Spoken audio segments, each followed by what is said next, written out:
Como pode você ir lá acertar a direção de mercado, essa entrada pagar basicamente 3 vezes o risco-retorno e você ainda aguardar que ela pagasse um pouco mais, sair no break-even e mesmo no break-even sem tomar o loss, você ser estopado e tirado da sua conta funded ou do teste que você estava próximo de passar em uma operação tão simples como essa. Pois é, pessoal, sejam bem-vindos a mais um vídeo no canal e eu vim mostrar para vocês hoje a maldição, a dificuldade, um dos problemas de tantas regras que normalmente as contas e as mesas proprietárias colocam em cada teste que você vai passar. E já não vim aqui criticar as mesas ou falar que tem algum problema, pelo contrário, já fiz muito dinheiro com elas, tenho outras contas e esse é só mais um teste que a gente estava aqui passando juntos e que infelizmente por descuido meu, sabendo das regras, não deveria ter deixado acontecer.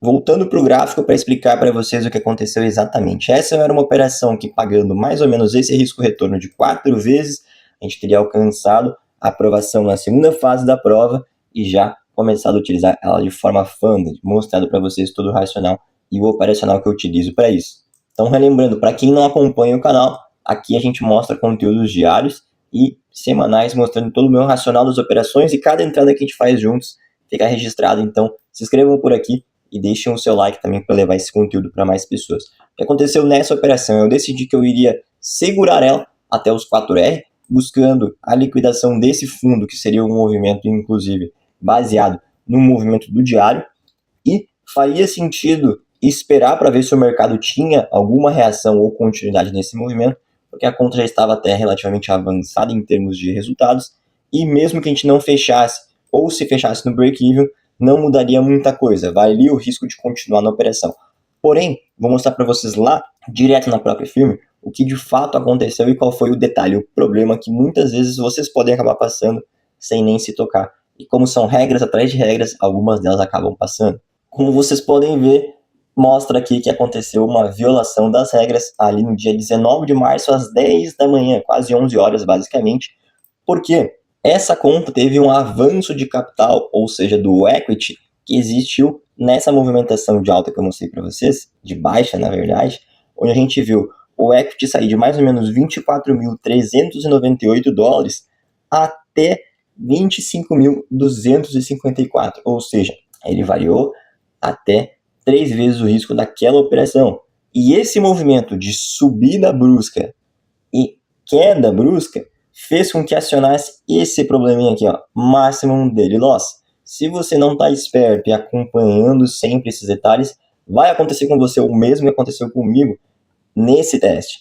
Vejam que o máximo que poderia acontecer de daily loss, ou seja, de stop diário de movimentação aqui, seriam de 1.286. E entendam que o problema aqui não é tomar um stop, mas sim o capital flutuar. O equity, que é variável de acordo com a operação aberta, o balance conta apenas o valor das operações fechadas. Agora o equity varia de acordo com as operações que estão abertas. E esse foi o problema, porque no dia entre terça e quarta-feira, essa operação aqui variou para um equity, um balanço de 25.738 dólares com 43. E essa movimentação foi atualizada de um dia para o outro, ou seja, no dia seguinte, não poderia ter acontecido uma movimentação abaixo dos 24.451 dólares. Ou seja, essa operação precisava ter sido fechada com algum lucro maior, ou principalmente poderia ter sido fechada com os 3 vezes o risco-retorno. Embora não trouxesse a aprovação que a gente esperava, eu até coloquei ela no break-even, pagou ali 16 dólares, mas não foi o suficiente para amortecer toda a movimentação de queda que teve. Então vejam que esse foi o resultado final, descontando as comissões, cerca de 16 dólares e 72 centavos.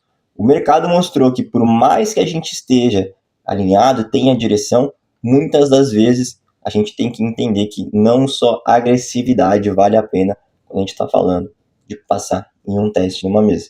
Ou você encara da forma que eu encaro, um teste é apenas um teste. Como eu sempre comento para todo mundo e para quem não me acompanha no Instagram, eu falo isso diariamente, então já aproveito para me seguir, tem um link aqui embaixo na descrição para poder acompanhar por lá os conteúdos, que uma mesa a gente não vai com a expectativa de passar ela logo no primeiro trade, no segundo ou no terceiro, e muitas das vezes nem no primeiro teste. A gente vai falhar 2, 3 vezes aquele teste até de fato passar. Porque tem movimentos como esse que acontecem que a gente acaba deixando fatores das regras, e são alguns detalhes, passando. Tem a parte psicológica, que você vai abrir operações que às vezes não fazem sentido e vai ter um resultado ruim. E outras das vezes, o seu próprio streak de losses, ou seja, a sequência de losses que é normal, todo mundo passa, vai acabar te tirando daquela conta, e aí você vai lá e compra outra e continua. Então essa, infelizmente, foi perdida. O que a gente vai fazer? Comprar mais uma, 2, 3, até passar e mostrar para vocês como esse é o processo natural de uma prop firm. Mas esses são os segredos ocultos que muitas das pessoas acabam não entendendo, ou quando acabam entendendo e passam por eles, não têm a mentalidade, a cabeça certa para continuar, para não desistir, enfim, para estar vivo no mercado. Isso aqui não é uma corrida, isso aqui é basicamente uma corrida de longa duração, né? Uma maratona de fato. Quem tem a mentalidade, a capacidade de se manter vivo durante todo esse momento e resiliência, consegue continuar e colher os frutos. Então, essa foi só mais uma conta de tantas que eu e a maioria das pessoas acabam perdendo. Infelizmente, foi por um detalhe bobo até, porque eu deixei de capitalizar em cima daquela operação naquele momento. Chegou muito perto da aprovação se tivesse chegado de fato nos 4R, mas faz parte e a gente está aqui para continuar. Para quem está acompanhando os conteúdos do canal com frequência e sabe a forma como a gente está operando agora, compro mais uma mesa. Dessa vez eu vou reduzir um pouquinho o tamanho dela, em vez dos 25K. Vou comprar uma, duas de 10K para mostrar para vocês um pouco mais do que a maioria das pessoas acabam fazendo, que é ao contrário. Normalmente as pessoas compram contas maiores. Para mim, uma de 10K hoje, no meu momento, na minha realidade, não faz tanta diferença, mas eu vou utilizar como base para vocês entenderem que é melhor a gente comprar contas menores, passar uma, duas, 3 contas dessas e aproveitar os saques delas para comprarem novas e não deixar o fator psicológico de comprar uma conta grande, cara, atrapalhar, do que ir lá e comprar, por exemplo, uma de 100K ou de 50K, que já faria diferença para mim hoje, na minha realidade, e ficar com a pressão psicológica de perder uma conta, porque vocês imaginam, se essa aqui é uma de 25 para mim, que é descartável, e que pode acontecer e eu vou comprar outras para passar, para mostrar para vocês esse processo ao vivo, dia a dia, operação por operação, imagina se ela fosse uma conta de 100K, que eu investi às vezes ali 3, 2, 5 mil reais para comprar e conseguir botar na conta maior possível que eu tivesse, e aí vai lá e acontece um problema como esse, e tão perto de passar na conta.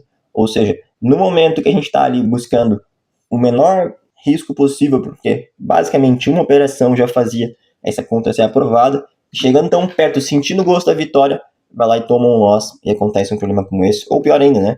Não foi nem um loss, foi um break-even que me tirou do jogo e me tirou dessa conta. Então, esse é o tipo de fator que a gente tem que evitar. Se fosse uma conta tão grande, que tivesse um custo tão alto para entrar nela, para comprar, com certeza ia me abalar e abalaria qualquer pessoa.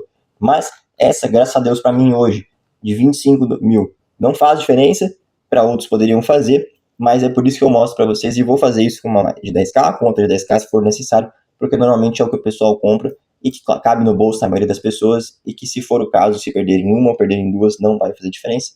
E é com essa mesma mentalidade que eu agi nesse caso aqui, que eu peço, reforço e falo que vocês têm que agir da mesma maneira. Beleza, pessoal? Espero que vocês entendam e gostem, entendam todo o racional de tudo que está acontecendo aqui, da dificuldade que é passar em uma mesa proprietária, porque tem detalhes ocultos que muitas pessoas não conseguem entender, e a partir daí a gente vem pro próximo vídeo. Desejo para vocês ótimos trades, uma boa semana e até o próximo vídeo.